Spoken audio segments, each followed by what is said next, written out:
What's up, guys? Natu_ here, With Max also. for a special episode of the Pokemon Fire Red Monotype run.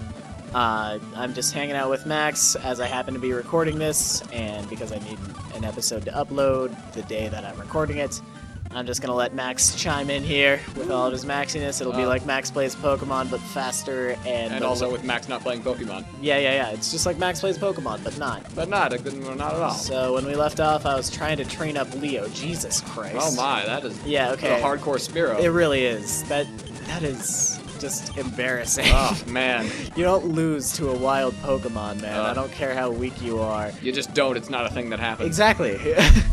I don't care if you're level 19 and won't evolve until like 28 or something. It's just... Frankly, it's not. Frankly, my dear, you shouldn't do that. So... here's all of the Bernie Sanders. Bernie Sanders. This guy's name is Bernie, and he has hair like Bernie Sanders He used to does.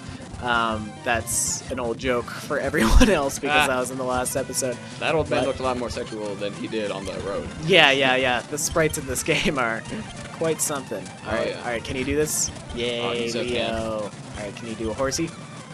Can you handle that? Can you psychologically? Yeah. I think he can. I can feel Whoa! it. You beat Gamer Hugo. Oh, Look at this whoa. guy. He's clearly a hardcore PC gamer. Oh yeah. Look at that face. Gamer that is Hugo. That's an aged face. He's 16. He just looks like that because he puts himself under so much stress on a daily basis. He's just seen so much stuff. So man. much. He's seen all the. He's played all of the M games. He's played.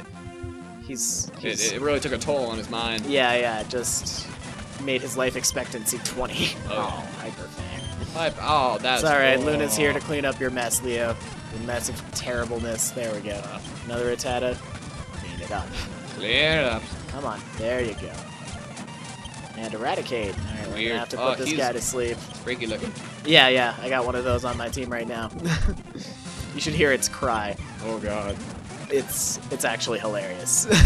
I'm just a mite confused. What is Voltorb supposed to represent? A Pokeball. A Pokeball, really? Yeah. I think the running theory is like, I don't know why I switched it to. I was thinking in Gen 6, in which Pursuit would not be resisted by Magnemite. But what were we talking about? I just lost all. Why did that one guy look like a Pokemon? Oh yeah. So the running theory is that they evolved alongside Pokeballs to sort of like blend in to the surroundings. That's weird. So I think it's sort of like a camouflage thing. Except it's very not helpful because Pokeballs stand out. Exactly. Well, Yeah. actually, there's this cool mechanic that's really not so cool. It's very annoying, actually. Oh, really? In this generation and in Generation 5, which is Black and White, what you were playing. Oh. Where if you got a little farther in the game, you would see that there are Pokemon that are supposed to look like Pokeballs, and they just like chill out sometimes. That's weird. And sometimes you pick up what you think is an item inside of a Pokeball, but you just get into a wild battle with one of those things. Oh, that's weird. And they are the spawn of Satan. Oh, jeez, man. Like they're not particularly tough in battle, but they're just This is irritating because Yeah, you're like, yeah. I finally got it. I went through all those tall grasses and whatnot. Exactly. And it's a you're like, hooray, an item! Woo! I can use it for good things, and then it's like, lol, nope. That thing's looking at me weird. Vulpix. Yep. It's freaking me out, man. Yeah, it likes to use Roar, which is kind of a dick move. It just like switches your party around, and now look Oh, at this. jeez. Everyone just got 60 XP, which is Wow. nothing. That's All thanks to him. dude, you know what? It was looking at me freaky, but it was not as freaky trippy as the play I went through last night. You want to talk about that? Alright, so it was the weirdest stuff I've ever, like, it was nuts in there. Because, like, at the first part, it's just like, oh, breaking the fourth wall. We're, like, doing a play inside a play. It's like, whoa, that's not what the fourth wall is, but it's like, whoa, that's cool. But then, like, these 6 characters are like, no, we're not real. The universe is a lie. And you're like, well, it's making my brain hurt. The universe is a hologram, but reality is illusion. Bye, gold, bye! And so, like, that's like toward the middle, and then toward the end, like, everyone's getting murdered, and then, like, the people who weren't real are real, and then they, like, run off the sides of the stage, and then all the people who died, like, rose up from the floor and, like, Colt walked backward into the curtain and, like, laid down and scooched under it. It was nuts, man. So, if you guys think that... Okay, am I faster than this thing? I don't remember. I'm gonna put Leo's life on the line and say I am. Yay! Yay! With 1 health left. Uh-huh. So, if you think that that's sort of a rushed and trippy explanation of it, Max, could you get your phone out and read from the group chat we had last night? Okay, alright. Just look at this. So, we've got some friends that we met at summer camp a little while ago, and we keep in touch with them and everything, and it's cool, blah, blah, blah. And we were in a group text with them last night right after Max saw that play. And one of them was busy just telling us about this video that her Spanish teacher shows her Spanish class. I never watched that. Yeah, you should. It's actually pretty cringy funny. Is it? But anyway, I'm commenting on that video as Max is freaking out about the play. And it's just such a great dynamic that we have that translates into text. So could you read all those along with who sent them? So they were sending voice recordings back and forth, and it was like, oh, that's cool. But then I said, I just watched the trippiest play ever, nothing special about that. And then they sort of talk about the videos, and Lucas goes, A's Moe Guapo. So one of the songs was about a guy who's handsome. And I saw that. Yeah, and he has some background singers who clearly do not speak Spanish. Yeah, exactly. So she's like, Ace Guapo, Ace Moe Guapo. Oh, that's funny. Yeah. And then, in all caps, I said, that play was the trippiest stuff I have ever experienced. And then this whole paragraph where, and I said, at first, I was like, oh, they're breaking the fourth wall, how funny. But then it was like, the universe is a lie. And then it was like, JK, these guys who you thought died are actually alive. And then in all caps, and then they're ghosts! And then what did I say right after that? Also, you gotta love 12-year-olds lip-syncing to what is clearly the voice of an adult. How zany! So zany. Yeah, we text great. We're even funnier in text than we are right now. Which may or may not be saying something depending on who's watching. Exactly. Oh, wait. What about that other thing that I told you about Yeah. Do you still have those? Yeah, I do. Alright, read those. You guys don't really need any context for this one. I'll just let you enjoy the show. Okay, where was it? Okay, there it is. And as Max is finding this, I'm just going to chime in about the game real quick. I am destroying the SSN. Theo's fainting a lot, but that's going to keep on happening until the world ends. And yay, it's going well. He's actually catching up to his peers. Here it is. Alright. Right? Let's just look at that. Okay. Alright, so this incredibly long text that is too long for the entire phone, actually. So, out of nowhere... Yeah, just start with that. Just start with just out of nowhere. that first really long one. Alright, so I texted Lucas, get this, man. So this kid comes up to the door and starts asking me if I want to donate something donate to something, speaking at like the speed of sound.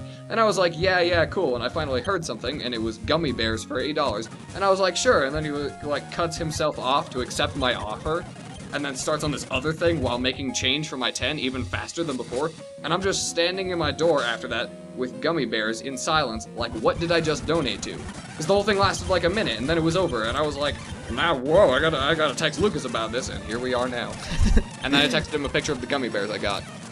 Just as some hard evidence, and then what did I say to that? Then you said, I'm opening the next episode you're in, not to underscore with that.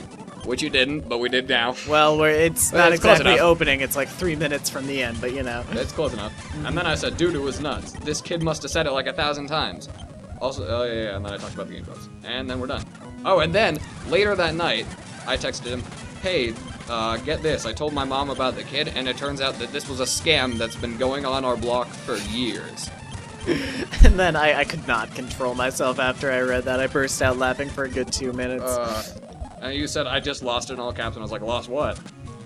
You said my sanity. Because I didn't know it would be that funny, so that happened. I got but scammed it by was. 2 6-year-olds. Max is one of those guys that's like, he has no clue how hilarious he is until I mention it to him.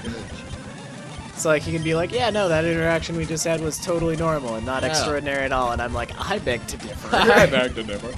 But, yeah. So I got scammed by 2 6-year-olds. Yep. I mean, it looked pretty legit. Like, they like printed their own gummy bear box and everything. Like they had a picture with like a whole group of people. But I could tell that this was not legal because of, like, so it was like a little group photo and they've got like trophies like, yeah, we did good things. But there are these 2 guys with sunglasses, dressed in white, with their hands on their pockets, standing on either side, just that is sternly the looking at shadiest camera. Thing. It was, yeah. Okay, So, this is something I kind of glossed over, but all of the sailors in here have the weirdest, most inappropriate sexual innuendos for Really? little kids. Like, I think one of yeah, it's this guy. You walk into his room, and he says, "I like feisty kids." Really? Uh-huh. And, now they're just talking about water okay. Pokemon, but they're like, "Ha, I like feisty kids." And Oh, they're like feisty kids. So you want to be a sailor, mate? As they're standing right by the bed. Oh my god, that's weird. And this is my favorite. After going through all that crap, you walk into this room, and then you just see them standing on either side of the bed like, so, what are we gonna do here? So like And I forget what they say to you. Maybe you're walking the plank if you lose. That is so weird. That is the weirdest thing. It just makes you feel so uncomfortable for being here. Like, I am 10. I would like to go now if possible. Walk in the frickin' plank. By the way, Leo caught up in levels, so now he doesn't suck as much. Oh yay. And this guy just talks about being a fisher. The fishermen aren't as creepy, but the fact that he was standing by the bed kind of was. Oh yeah, it's just weird. Uh-huh. Alright, Shelder, you just throw ice at me for no reason. Alright, and what is this guy saying to end it off? When you're out at sea, jellyfish Pokemon sometimes drift by. Just So they- anticlimactically. end it Exactly, Right there. they're like super casual after you beat them, but beforehand they're like, hey. Alright, that seems like a good place to leave off the episode, so I'll see you guys in the next one.